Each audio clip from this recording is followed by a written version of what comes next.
Okay, we'd like to bring Mr. Brad Cote back up.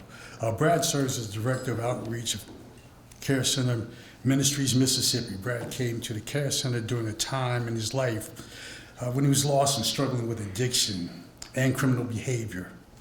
He has since discovered what it means to be one in Christ. Brad has seen grace of God restored his family and his own calling, his purpose. We're honored to have him here today with us. Welcome, Brad. Thank you, sir. Yes, sir.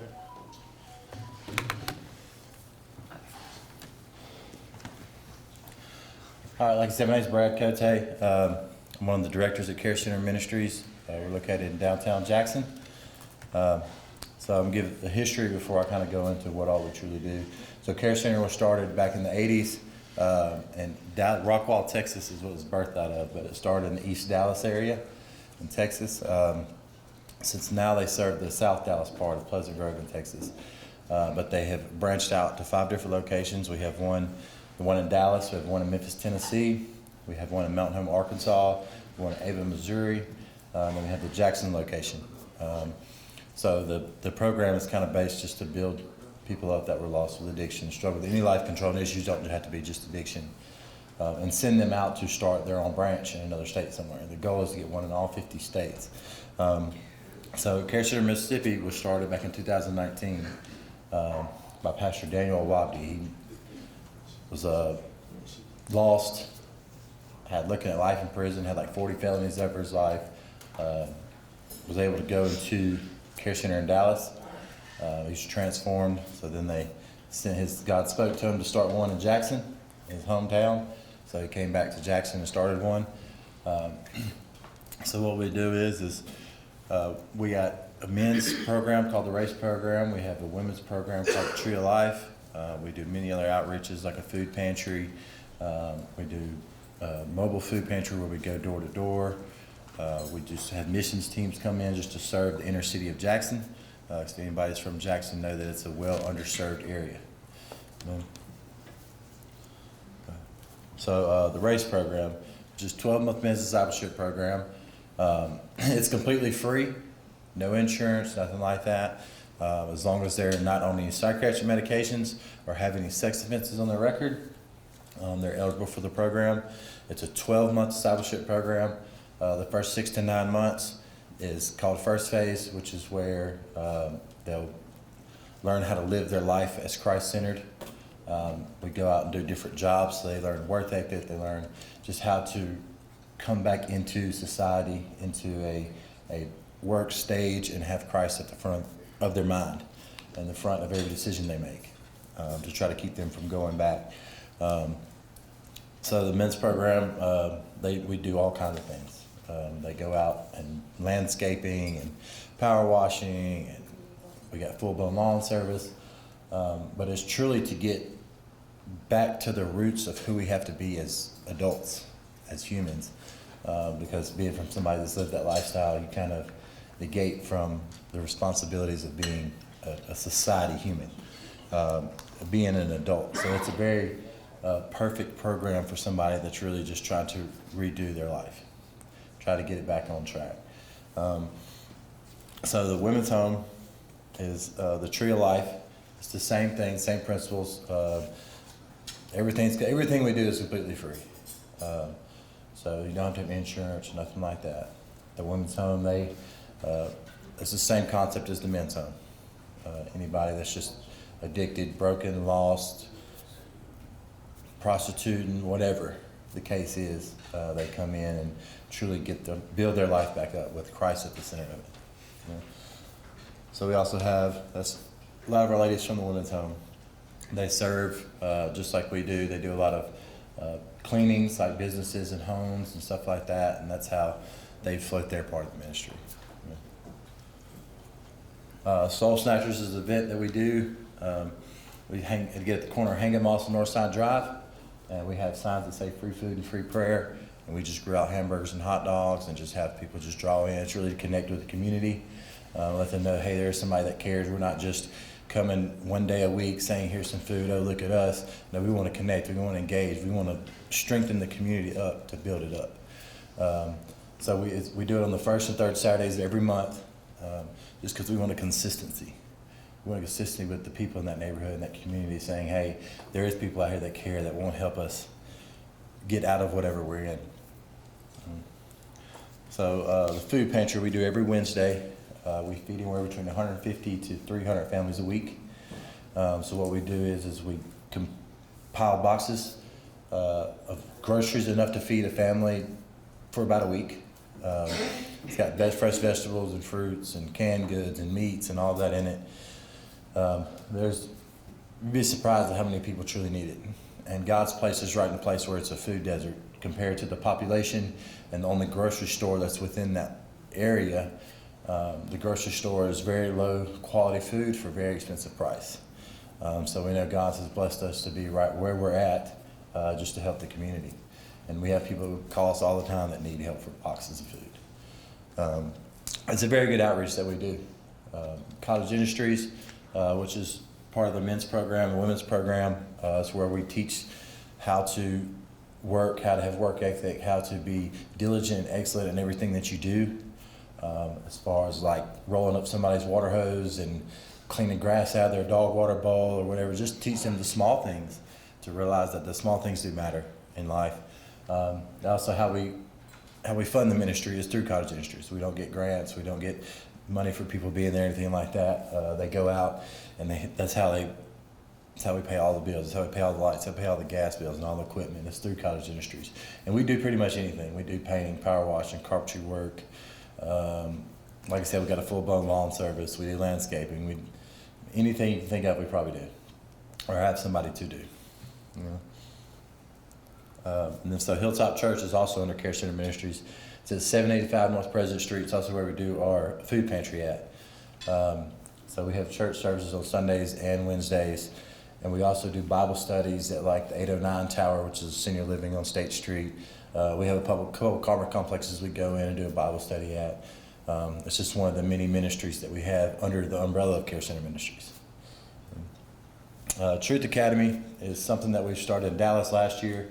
We're looking towards getting one in every location, but it's a private Christian school it's on a sliding scale for tuition. So it's just a way to get families that want to get kids out of public school but don't have the funds to go to necessarily a big private school, for single moms, all that, just to kind of help them get their kids out of public schools. So we're eventually looking towards starting one here in Mississippi. We'll be starting our second year in Dallas. Last year we did K through third grade. We had about 60 students. So the hope is to eventually get one here and get one in every location. So we got after school programs in Dallas, which we're starting to try to get everything together to do one here, just to kind of pick the kids up at school, give them a place to come and learn and do arts and crafts and play, just to try to keep them out the streets. Because if you know anything about Jackson, they need to be away from it. So we also do prison ministries. We go to Rankin County Jail. We're trying to get in Hinds County Jail. We go to Rankin County Jail twice a month. I know it's a door that God opened for me because I was in that jail. And I was looking at a lot of time in that jail, and God pulled me out of that jail and placed me in Care Center Ministries. And now He allows me to go in and get one-on-one with different people that are in there, from somebody that's been there and know and been right there where they're at. It's just an amazing thing to watch God do through that. And we've had plenty of guys come out of there and get released to the program.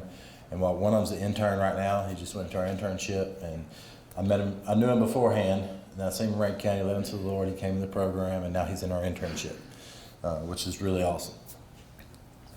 We have mission teams that come in from different states to serve the city of Jackson. We just had one from Houston, and we just had one from Ohio that came in. And we do just different projects. We get up with the police department or the fire department and see how we can bless the city, whichever. So they just come in and they come in with funds, and then we just find somebody, a widow or somebody to serve. So we do that all throughout the summer. I think this year we got around 9 teams coming from different states that want to come serve alongside us and just expand and help develop the city in every way that we can. So, is there any questions? Any questions? I think they're still asleep. Also, if you want any more information, there's carecenterministries.com. There's also going to be a flyer in each of your bags. It's got a phone number on it that reaches any of us. So if you have any questions, concerns, you have anybody that wants to go into the program or anything like that, just give us a call. I got a question for you, Brad. Yes, sir.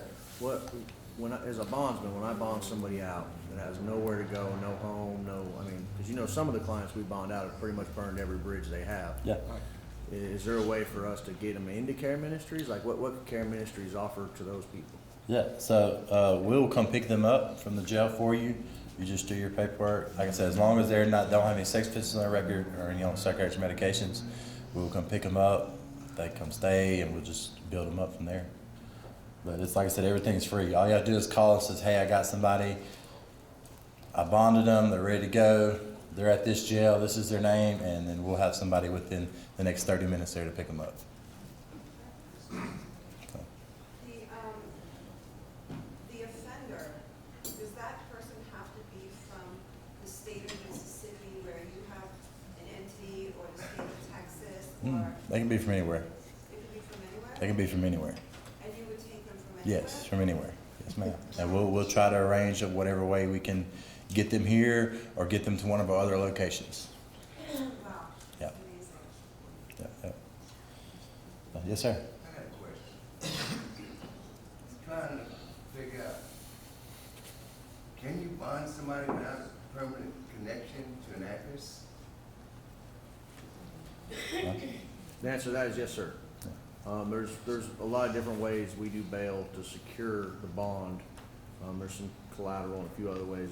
Every company does things different, but there's definitely different ways for us to secure it so we can do a bond for somebody with not a secure address. I understand that way. I was just thinking if you have an indemnity, then you have connection to that individual. You have a connection, but a lot of times, and most bondsmen in this room will tell you, a lot of times we bond people out of jail that maybe the mama or grandma signed for them to go into treatment or signed for them to get out, but they ain't living with them. They'll tell you in a heartbeat. They'll say, well, I'll get him out, but he ain't coming to my house. Yeah. I'll tell you where he's at if you need him, but he ain't coming to my house. So that, as far as that goes, we have run into that quite a bit. Now, and the reason why I'm talking to Brad about it is we've actually had several over the years that, we bond out of jail and the family says, look, they burned every bridge they have. They're not with family anymore.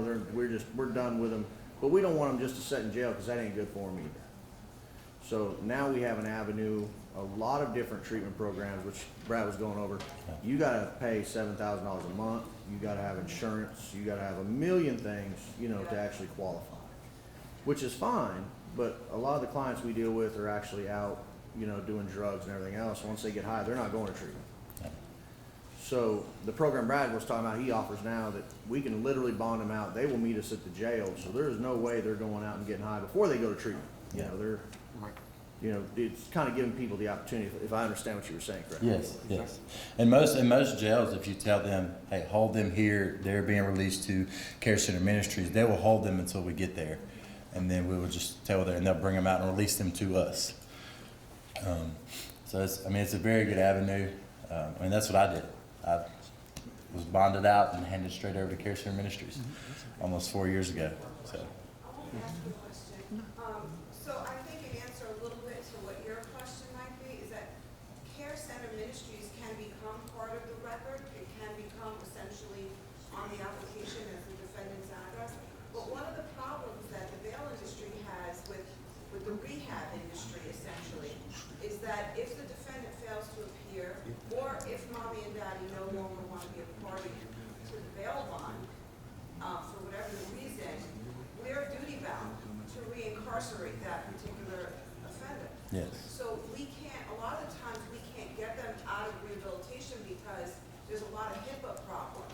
But since y'all's entity is different, maybe if they could sign some kind of waiver that if the bondsman does have to get them for whatever the reason, maybe, they would have to surrender. Yeah, they'll have to. We are fully in compliant with anything with the courts, bondsmen, court dates. If you say, hey, we're going to surrender their bond, we're going to say, come get them. We're not going to hold them or harbor them or anything like that.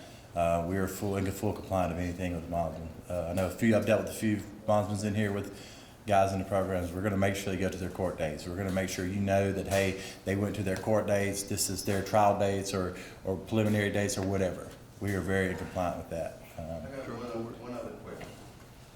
Is that facility that you're referring to, is it a closed facility, like is it fenced in?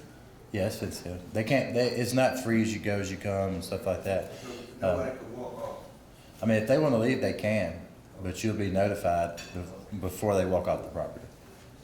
I had one that just went not too long ago, and honestly, his family was wanting him to go more than he wanted to go. And he did leave, but I got a phone call within 2 seconds of it happening and was able to get him right back. Because it was part of it. You go or you get picked My up. thing was, when the family doesn't contact you, now you just got a bill done. No. The facility will contact you immediately. We'll actually contact you before they pack their stuff and get out the gate. Now, if they just walk off from a job or something, you'll immediately know, but we can't let you know before they leave because they just walked off. But you will know as soon as they leave our custody that you will be called. And most of the time, they've talked to somebody and said where they were going, so that helps out a lot too. Any more questions? I have one. Yes, ma'am. How long do they have to stay? How long do they stay there? So it's a year-long program. After the first phase, the 6 to 9 months, 6 months to kind of evaluate, see where they are, how their walk is, how they're responding, because it's real structures, a lot of discipline and stuff like that within the program. So they go into the second phase, which is where we'll help them get a career job. We'll teach them how to manage their money. We'll teach them manage money classes. They'll pay like $50 in rent a week, but that's everything included, bills and everything. So, and then like they don't have to leave right at 12 months. It's not, oh, you've done 12 months, now get out. We've actually had a couple of guys that stayed working at their jobs and built up their tools. We had a guy start a carpentry company. So he worked at Lowe's. He stayed with us for an extra year and a half after he graduated. And just built up his tools, so when he did go start his own business, he already had all of his tools. He already had everything in place. So it's not just something that it's a program you come, we're going to kick you out. No, we want to build a relationship. We want to build you up and set you up for success instead of just jumping out and not, oh, you completed a program, go figure it out. And we'll help them get into placement into apartments or houses and stuff like that, and we'll get it furnished for them and stuff like that. They got to have 12 months completed and $1,500 saved up, and the $1,500 is for like a security deposit or something like that, the first month's rent somewhere, and then we'll help them furnish the whole thing. So, yeah. Thank y'all.